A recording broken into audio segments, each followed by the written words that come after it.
Siméon et Lévi. Alors, je les ai mis sur la même diapo parce que Siméon et Lévi sont frères. C'est ce que dit la Bible. Siméon et Lévi sont frères. L'ennéagramme les a rassemblés dans un seul groupe parce qu'ils se ressemblent, effectivement. C'est ça que ça veut dire, ils sont frères. Sauf que dans la Bible, Jacob il dit « Siméon et Lévi sont frères, leurs glaives sont des instruments de violence, je les séparerai. » L'ennéagramme, il fait quoi? Il les rassemble. Il fait le contraire. Alors, Saint-Hildegarde dit, vous voyez que Saint-Hildegarde, là je mets tout ce que dit Saint-Hildegarde sur le tempérament. Donc il n'y a pas grand-chose quand même. Pour aller loin, il faut aller plus loin que Saint-Hildegarde. Elle dit quand même, le flegmatique bilieux, cet homme est d'une nature prudente et stable. Et pour l'autre, bilieux flegmatique, cet homme est naturellement prudent, irritable, violent dans ses actions, il n'est pas constant dans ses actions. Mais ils ont quand même un point commun, c'est la prudence. Alors les deux, ils se ressemblent. Le premier que j'ai dessiné, là, c'est le flegmatique. Celui-là, vous voyez qu'il a l'air plus cool. Et l'autre, il a l'air plus décidé. Mais ils sont quand même tous les deux assez cool. Ils ne sont pas très souriants. Mais ça, c'est écrit dans la Bible.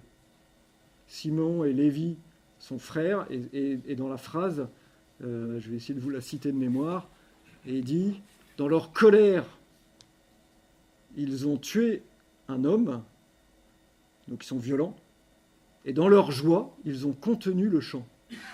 Ils ne montrent pas leur joie. C'est comme ça.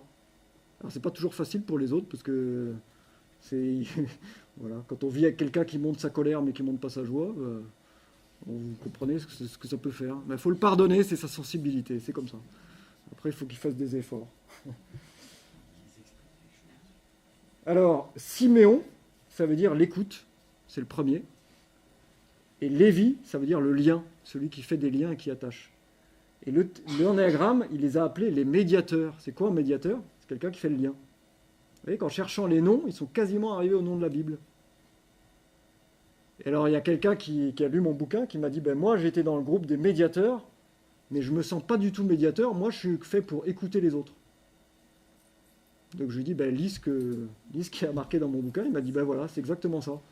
Moi, je suis dans le groupe 9, mais dans ceux qui sont flegmatiques. Moi, j'ai aucune envie d'aller rabibocher les gens qui ne s'entendent pas, c'est pas mon truc. Je veux bien les écouter, mais... Donc en fait, il y a deux tempéraments, et l'ennéagramme en a fait un seul groupe. Alors, je ne sais pas si on va pouvoir passer la vidéo. J'ai pris une vidéo de l'ennéagramme, où il y a quelqu'un qui exprime ce type 9, et elle dit quoi? Elle dit, ben... Le type 9, c'est d'abord l'écoute. Et là, elle va parler pendant 2 minutes de l'écoute. Et après, elle dit, mais c'est aussi faire le lien. Et là, elle va parler 3 secondes et on voit que c'est moins elle. Ça se voit. L'écoute, elle aurait pu en parler pendant une demi-heure tellement c'est... Voilà, moi, je suis fait pour écouter. Mais après, elle récite ce que dit l'ennéagramme qui dit il faut faire le lien aussi. Mais on voit que... Voilà, je ne sais pas si on pourra voir la vidéo, mais voilà ce qu'on voit sur l'ennéagramme.